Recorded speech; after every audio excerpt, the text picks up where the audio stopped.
Bago natin simulan ang chapter 133, kung hindi ka pa nakasubscribe baka naman para update ka kay Master Lloyd sa pagpapatuloy ng ating kwento. Makikita natin sila Lloyd at Javier at Rotua bago sila umuwi sa kaharian ng Megantano kung saan pinapapaliwanag ng system ang Jewel of Truth or ang Aotearoa. Kung saan people inutusan si Lloyd na click kung saan nagsimula ang matter ialis ng Tauruga. Kung saan nakatala ang kasaysayan nito.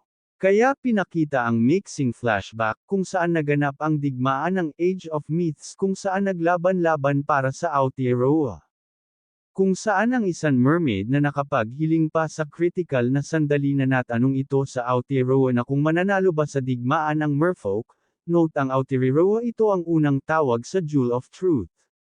Pero bago siya masagot nito may mga sibat na papalapit sa kanya. Kung saan ito naging sanhi kaya ito nagkapira-piraso ito.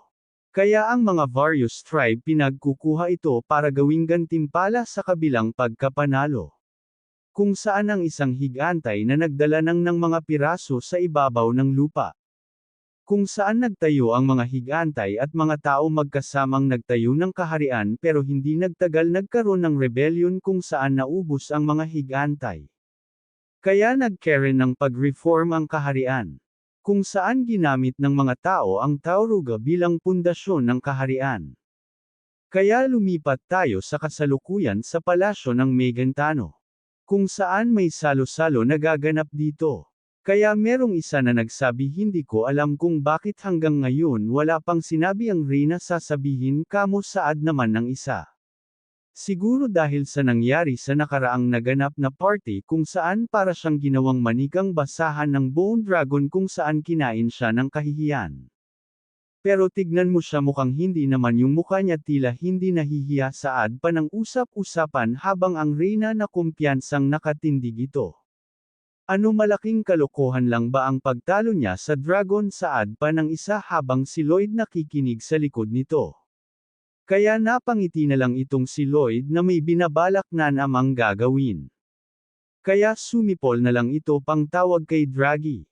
Kaya nagulat ang mga nasa party ng hamangin ng malakas kaya nagulat yung isang pandak na mataba na nakikipag-case-misan kanina sa nakita niya. Dahil lumabas dito si Draghi na lumilipad. Kaya laking takot nito habang tinuturo si Draghi. Ang Bone Dragon sigaw nito nang makita niya na tuluyan si Draghi ng malapitan. Kaya naglabas ng impact ang pagbaba nito ni Draghi habang tumatakbo naman ang mga bisita sa takot. Kaya nagkanya-kanya na silang takbo habang si Lloyd naman nakangiti lang dito habang nakatayo. At nasaad pa nito bakit kumikilos ng ganun yung dragon saad pa ni Lloyd sa pagpapanggap nito kaya napalingon na lang ang pandak na mataba kanina. Dahil pala lumapit itong dragon sa Reyna habang ang Reyna nakatayo lang sa harapan nito na may maangas na tindig. Kaya biglang nag-roar ito. At pagtapos nun umupo ito ng parang asong maamo at kumahol. Kaya nagulat lahat ng mga tao puwera lang kila Lloyd sa nasaksihan ng mga ito. Dahil hakmang hahawakan ng Reyna si Draghi. At hinawakan ng niya itong si Draghi habang labas ang dila nito animoy aso talaga. Kaya pinagbalik ng Chesmosong pandak na mataba ang alalay nito sa kabilang hari para ay ulat ang nangyari dito na pawis na pawis. Iulat mo ang kaharian ng Megantano. Dahil ang level ng lakas ng Reyna na yun ay lagpas na sa mundong ta. Kaya makikita peren natin ang Reyna nakahawak peren kay Draghi. Kaya nagdapaan ang iba bukod kay Lloyd at mga nagsabi na pananatilihin namin ang alayan sa Great Queen ng Megantano. Kaya nabigla si Lloyd dahil sumigaw ang Reyna na sa pamamagitan ng kaharian ng Megantano. Dahil dinedeclare ko na si Lloyd Frontera ang nakagawa kung bakit naging loyal ang dragon sa city ng Megantano siya ang sekreto ng kaharian. Kaya napatingin na lang ang mga ito kay Lloyd at mga nagsaad na siya pala ang tinutukoy ng Reyna nakatanggap siya ng ganun ranggo sa pagiging loyal niya saad ng mga ito. Yung babaeng yun binigyan niya ako ng bahagi ng kapangyarihan ng palasyo kaya napaisip na lang si Lloyd hindi niya dapat ginawa yun. Kaya napalingon na lang ang Reyna kay Lloyd. At sabay ngiti ng masaya. Kaya nagtaka na lang itong si Lloyd habang ito naman si Javier may hindi kapanipaniwalang na naman ang itsura nito na gulat sa likod ni Lloyd. Kaya lumipas ang oras kung saan naggabi na. Makikita natin si Lloyd na sinabi na ano pinatawag ka ng Reyna. Kaya sumagot naman si Javier na oo kailangan niya raw ng training saka may gusto ako itanong sa'yo pagkatapos ng workout. Kaya nagtanong na lang pabalik si Lloyd may gusto ka itanong tungkol saan? Wala ka bang nararamdaman about sa Reyna tanong nito ni Javier kay Lloyd. Kaya sumagot na lang si Lloyd na nagbago pa itsura nito oo naman nakakaramdam ako ng pagiging maharlika niya. Nga pala tanong mo na rin kasi parang may kakaiba sa kaliwang kamay niya saad ni Lloyd. Kaya sumaangayon na lang ito si Javier at nagtanong pa ito kay Lloyd na may balak ka bang puntahan ngayon. Kaya napaisip si Lloyd, dahil nandito na rin naman ako sa lugar natin siguro bisitahin ko na lang ang nakakabata kong kapatid saad ni Lloyd. Kaya napatingin na lang si Javier sa nakakabatang kapatid. Kaya makikita natin sa labas ng palasyo, kung saan nag-training ang mag-asawa. Kaya makikita natin dito kung saan napunta sa likod ang asawa nitong kapatid ni Lloyd.